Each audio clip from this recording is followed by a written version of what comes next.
સમાધિયામી એનો ગુજરાતી અર્થ એવો થાય છે, હું જીવન દરમિયાન ક્યારેય પણ કોઈ પણ પ્રકારની હિંસા કરીશ નહીં.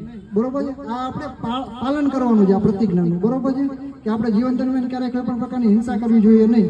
પછી મનથી કરતા હોય તોય ભલે, બરોબર છે, વચનથી કરતા હોય તોય ભલે, અને શારીરિક રીતે કરતા હોય તોય ભલે, પણ એવી હિંસા આપણે ક્યારે કરવી જોઈએ નહીં.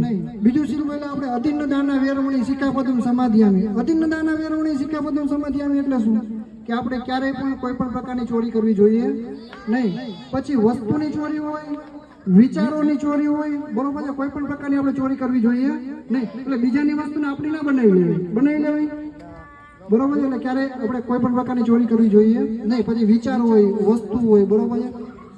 પછી ત્રીજું પંચશીલ આપણે બોલીએ છીએ કે કામેસુ મિચ્છાચાર વેરમણી સિક્કાપદમ સમાધિયામી. એટલે શું કે આપણે વ્યભિચાર ના કરવો જોઈએ કોઈ દિવસ, બરોબર છે.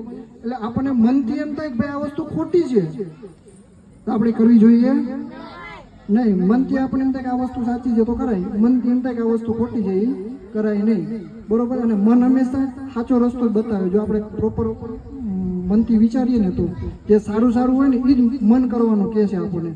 પણ માની લો તમે એ નથી કરતા તો તમે ક્યાંક મનથી થોડાક છેટા છો.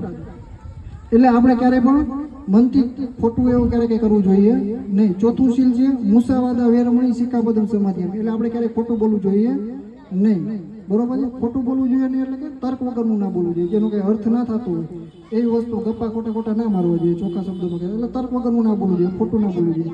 પાંચમું શીલ છે સુરા મેરે મજ પમાદ ટાણા વેરમણી સિક્કાપદમ સમાધિયામી. એનો અર્થ શું થાય છે? તો એનો અર્થ થાય આપણે જીવન દરમિયાન કોઈ પણ પ્રકારના નશીલા પદાર્થોનું ક્યારેય સેવન કરવું જોઈએ, બરોબર છે. નશીલા પદાર્થોનું સેવન કરીએ તો શું થાય? શરીરને નુકસાન થાય.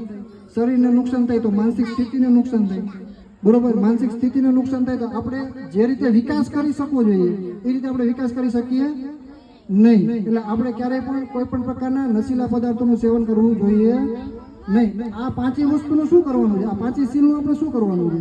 આ પાંચેય સીલનું આપણે જીવન દરમિયાન પાલન કરવાનું છે. ખાલી બોલવાના નથી, બોલીને છૂટી ગયા એવું નહીં.